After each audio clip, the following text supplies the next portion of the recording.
Magandang araw sa inyong lahat. Ako uli si JDB, ang inyong abang lingkod. Pag-usapan natin ngayon ito. Petition po, no, itong si Clemente. Yan, sabi niya, manifesto ng taong bayan. Wala niya. Para sa inang bayan. Okay, so kailan niya ito ginawa? December 30.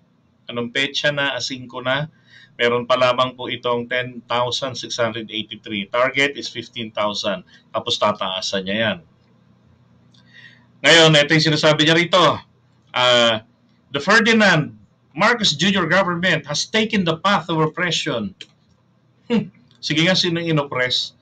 Alam niyo kung sino tinutukoy nila na nagkaroon ng oppression? Suppression of truth.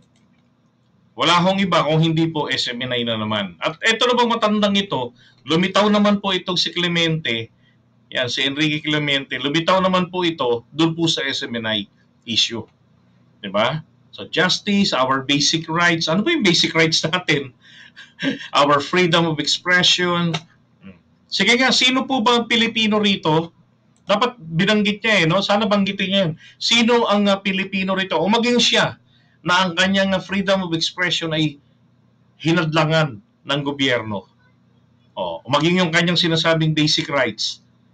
O, kung meron bang yung gobyerno pinigilan siyang huminga. Ito ba? His governments, ito tinan niyo to.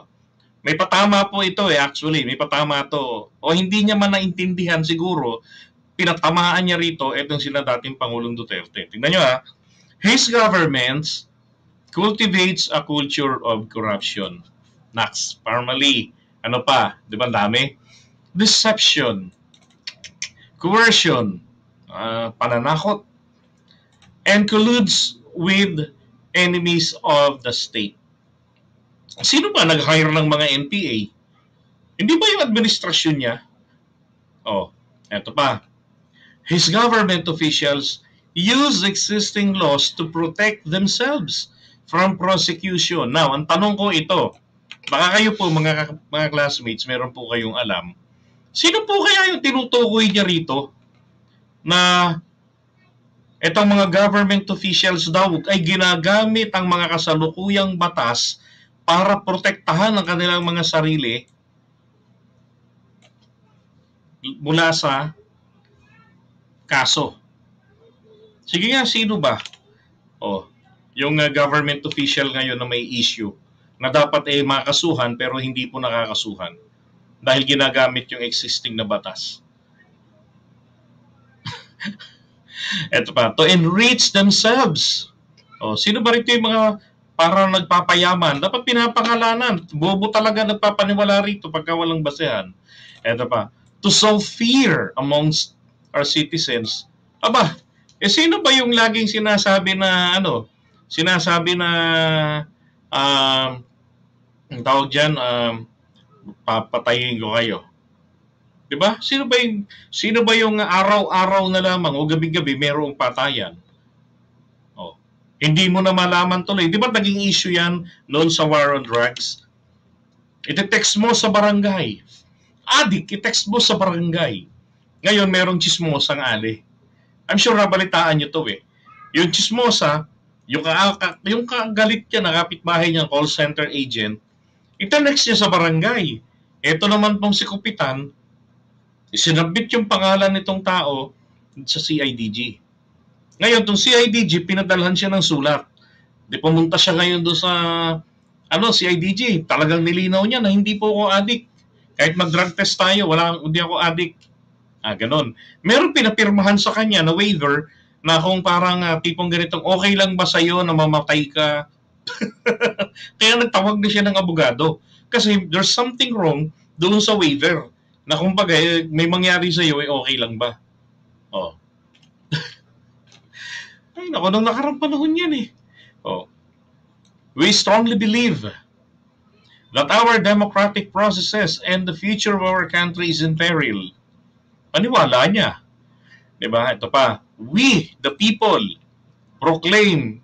Gago rin no? Siya lang naman nag-proclaim nito Proclaim its incompetence, greed, decadence, indolence, and cruelty. Gago rin talaga no? Sumulpot lang para maghasik ng gulo. Ano kaya? Magkano kaya sweldo nito? 1,000,000 din kaya? Di ba? 1,000,000 din kaya sweldo nito? Kasi itong ganitong banat, pang higit 1,000,000 ito eh. Isipin nyo si Jason sa bumabanat ng hilaw. Di ba? Banat siopaw. Pero 1,000,000 ang kanyang bayad sa isang buwan. Ito, matindi to. Biglang sumulpot from the grave. Tapos ganito ang mga banat, may petition pa. Why exerting so much effort? Di ba? Oh. Noong si General Magalong, ni Red Tag ng SMNI, ito bang mga to naglabasan? O, kabaro nila yun. Di ba? O, may naglabas din ba ng ganitong petition? Di ba wala rin? O, nasan tong mga to? Si General Macanas, nasan rin yun? O, di ba wala? O, hindi nagsasalita nun.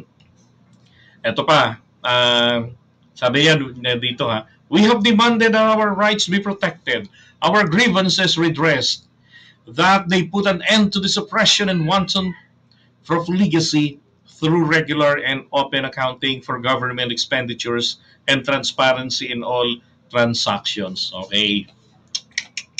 So ito puro mga base to sa SMNI. Yan.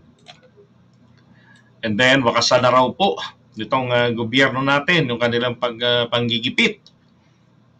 And then ito yung binabagit niya rito, through regular and open accounting.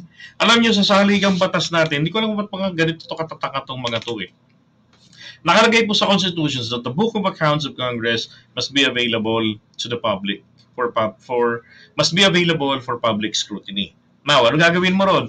Isa pa, nagkaroon tayo ng FOI law, di ba? Yung Freedom of Information.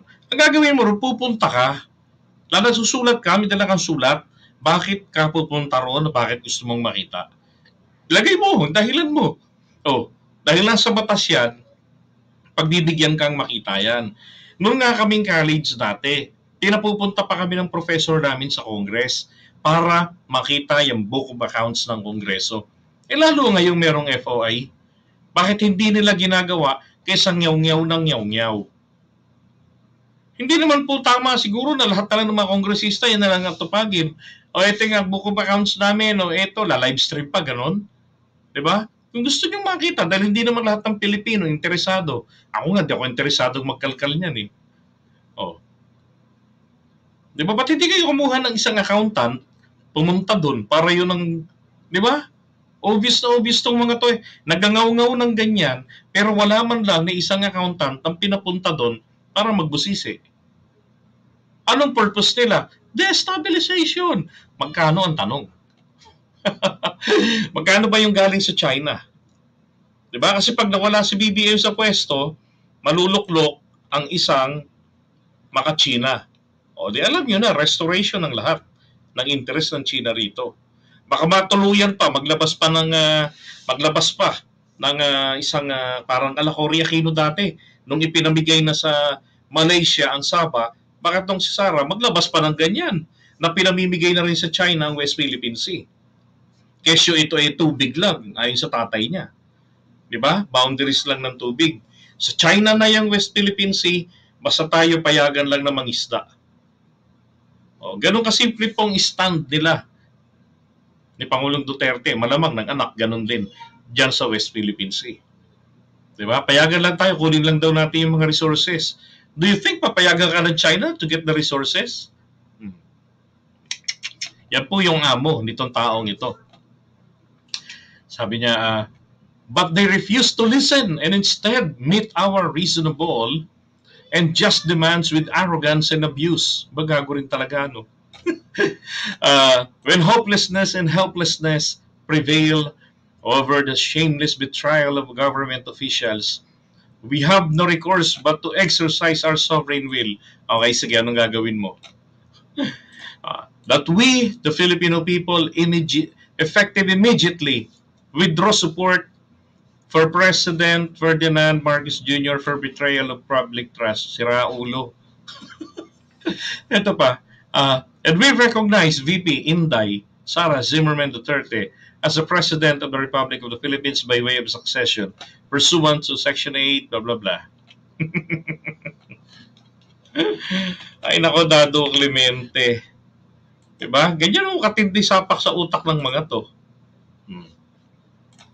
Ito raw po yung kanyang yung kanyang presidente. Yan. Malapit na magchinchansong na naman to si Inday.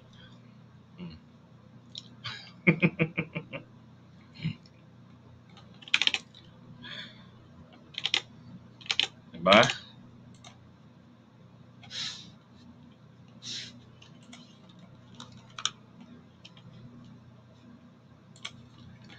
Alisin muna natin yan.